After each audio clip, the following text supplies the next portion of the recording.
जय राधे, जय श्री कृष्णा। आप सभी को मेरी ओर से गोपाष्टमी पर्व की ढेर सारी शुभकामनाएं। यया सर्वमिदं व्याप्तम जगत स्थावर जगममम ताम धेनु शिरसा वंदे भूत भवस्य मातरम। जिसने समस्त चराचर जगत को व्याप्त करके रखा है, उस भूत और भविष्य की जननी गौ माता को मैं नतमस्तक होकर के प्रणाम करती हूँ। गोपाष्टमी का पर्व गायों के लिए उसी प्रकार का पर्व है जिस प्रकार हमारे लिए दीपावली का होता है उत्सव का। उस दिन गायों का श्रृंगार किया जाता है, उन्हें भोग लगाया जाता है, नहलाया जाता है, रोली और मेहंदी के थप्पे उनके अंगों पर लगाए जाते हैं। गोपाष्टमी का पर्व क्यों मनाया जाता है? कहते हैं कि इस दिन भगवान श्री कृष्ण ने गौएं चराना प्रारंभ किया था जब वो पहली बार गाय चराने के लिए गए थे। कई लोग आज भी गोपाष्टमी के दिन व्रत रखते हैं, काफी धूमधाम से गोपाष्टमी के पर्व को मनाते हैं। गोपाष्टमी का व्रत रखने का एक महत्व होता है, सुख, सौभाग्य और समृद्धि की वृद्धि होती है इस व्रत से। इसीलिए काफी सारे लोग ऐसे होते हैं जो गोपाष्टमी का व्रत भी रखते हैं। आइए थोड़ा सा प्रकाश हम लोग गौचारण की कथा की ओर डालेंगे। जब भगवान ने गैये चराना प्रारंभ किया, भगवान मैया के पास आते हैं। मैया तख्त पर बैठी थी, गोपियां काम कर रही थी, भगवान मैया के पास आके बैठते हैं चरणों में। मैया समझ जाती है, मैया कहती है अपनी दोस्ती यारी चोरी चकारी सब कुछ छोड़ के अगर मेरे पास बैठा है तो कुछ चाहिए इसे। मैया कन्हैया से पूछती है, लाला क्या चाहिए तो को? कृष्ण कहते हैं, मैया तुझे पता कैसे लग जाता है कि मुझे कुछ चाहिए? मैया कहती है, तुझे जन्म दिया है मैंने, मैं नहीं समझूंगी कि तुझे क्या चाहिए। और ये सब कुछ करके मानो भगवान हमें ये दर्शाना चाहते हो कि कलयुग ऐसा ही होगा। समझ लेना, जब बेटा माँ के चरणों में बैठा है तो कुछ चाहिए इसे। फिलहाल अभी हमारा ये विषय नहीं है। भगवान कहते हैं, मैया देख, ज्यादा घुमा फिरा के मैं बात नहीं करूंगा। देख, अब तेरे लाला 6 वर्ष को है गयो, अब मुझको गोचारण के लिए जाने दे। मैया कहती है, अभी तो बहुत छोटा है, अभी तो 6 वर्ष की उम्र है तेरी, तू कहाँ जाएगा वनों में, कहाँ भटकेगा गायों को लेके, थोड़ा और बड़ा हो जा। कन्हैया कहते हैं, मैया 5 साल का था तब भी तू यही कहती थी थोड़ा और बड़ा हो जा, 6 साल का हो गया तब भी अभी ऐसे ही कह रही है कि थोड़ा और बड़ा हो जा। देखना मियाँ, मेरे साथ के सब मुझे चिढ़ाते हैं कि देख हम तो काम कर रहे थे तो काम भी नहीं करता। और मियाँ मुझको फोकट को ना खाना है, मुझे काम करके खाना है। मियाँ कहती है कि ठीक है, शाम तक बाबा को आने दे, बाबा से आके पूछ लेना। अब भगवान की लीला भी है, उस दिन बाबा जल्दी घर आ गए। बाबा घर पे आए, तुरंत कन्हैया बाबा के पास गए। बाबा अब बड़े हो गए हैं, देखो 30 तक गिनती भी आ गई, अब हमको गौचारण के लिए जाना है। बाबा कहते हैं कि बड़ा तो तू हो गया है पर अभी गैया नहीं संभाल पाएगा, इसलिए अभी तू बछड़े चरा। कन्हैया कहते हैं, बाबा हम सीधा गाय चराएंगे, हम कुछ ऐसा करना चाहते हैं जो किसी ने नहीं किया। बछड़ तो हमारे साथ के सभी चरा रहे हैं, लेकिन हम गाय चराना चाहते हैं। नंद बाबा कहते हैं, ठीक है, इतनी जिद करता है तो एक मौका तुझे दे देते हैं, जा जाके पंडित जी को बुला के ले आ, उनसे मुहूर्त निकलवा देते हैं। कन्हैया तुरंत पंडित जी के पास जाते हैं। पंडित जी को कहते हैं, देखो बाबा, हमारे बाबा ने तुम्हें बुलाया है कि तुम्हें दिन देखना है कि कौन सा दिन शुभ है जिस दिन हम गाय चराएं। बाबा कहते हैं, लल्ला तू जिस दिन गाय चराएगा, ये जिस भी दिन तू कोई काम करेगा वो दिन तो शुभ ही होगा। लल्ला कहते हैं इसीलिए तो तुमको कह रहा हूं कि आज ही का दिन बता देना, कह देना कि नंद आज ही का दिन ठीक है। बाबा कहते हैं इसके बदले हमको क्या मिलेगा? कन्हैया कहते हैं हमें मिलने वाला सारा माखन हम तुम्हें दे देंगे।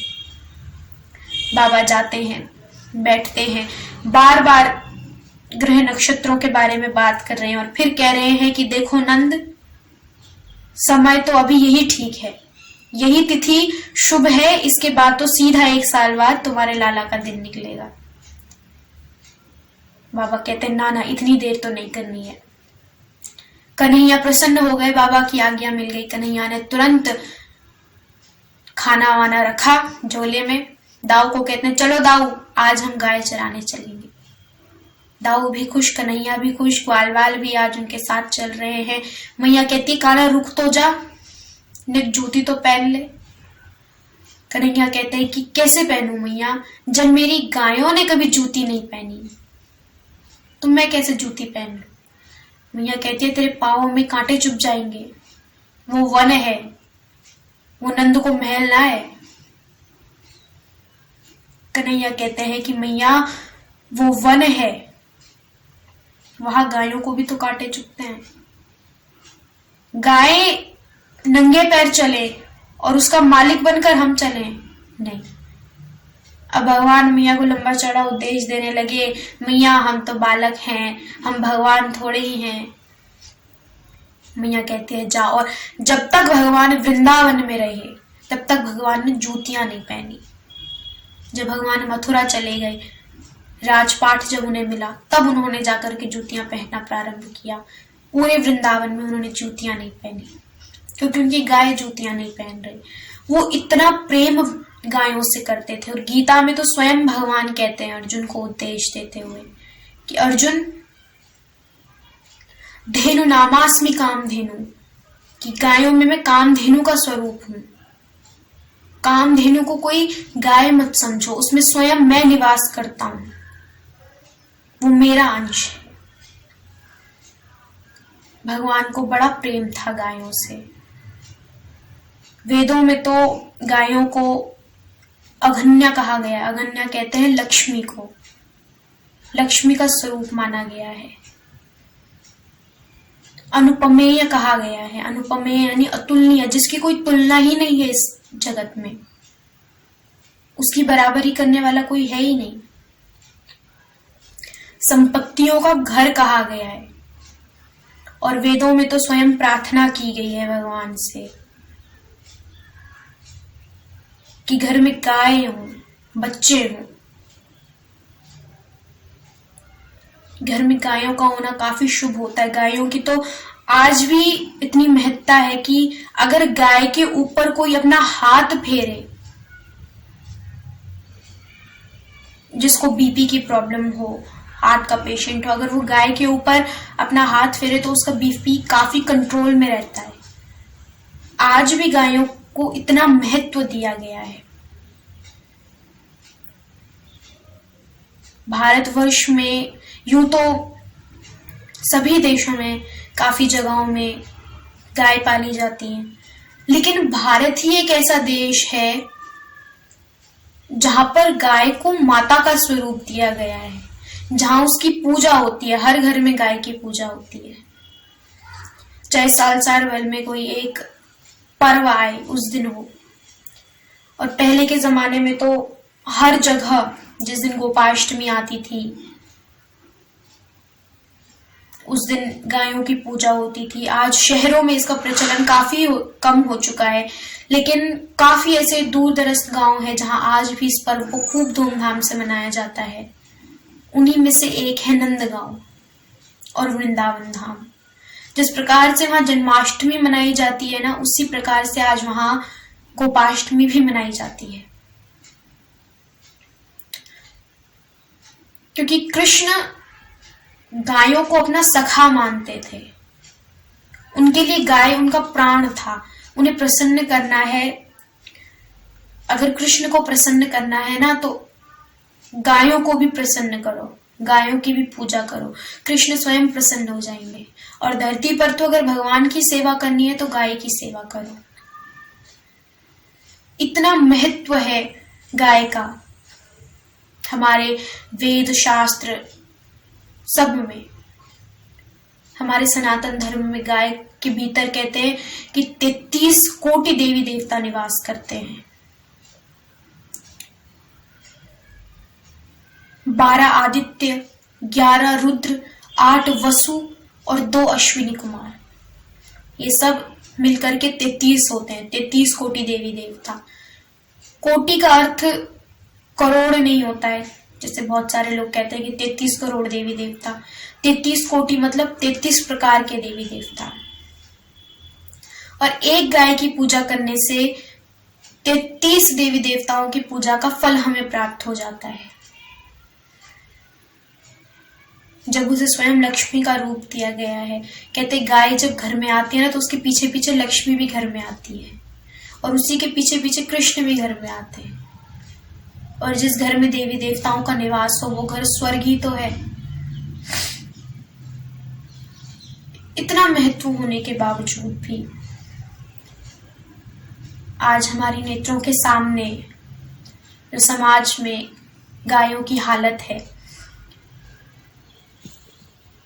पीड़ित हैं, कई प्रकार की दिक्कतें उन्हें झेलनी पड़ती हैं। भूख प्यास से तड़प करके कई गायें ऐसी हैं जो अपने प्राण त्याग देती हैं, अपना दम तोड़ देती हैं। लेकिन गाय एक ऐसी योनि होती है ना कि उसके बाद मनुष्य योनि ही प्राप्त होती है। मतलब अगर कोई गाय बन गया तो उसको अगली योनि मनुष्य की मिलती ही है। और उसके बाद भी आज गायों की ये दशा हमें देखने को मिलती है। तो आओ इस गोपाष्टमी हम और आप एक संकल्प लें गौ सेवा का। हमारे आसपास हमें जितनी भी गायें मिले लाचार, हम उन सब की सेवा करें और उन्हें ये एहसास दिलाएं कि ये त्योहार उनका है, ये दिन उनका है, उनकी सेवा का है। इसी के साथ आप सभी को गोपाष्टमी पर्व की एक बार पुनः मेरी ओर से लाखों लाखों शुभकामनाएं। जय गौ माता, जय श्री राधे।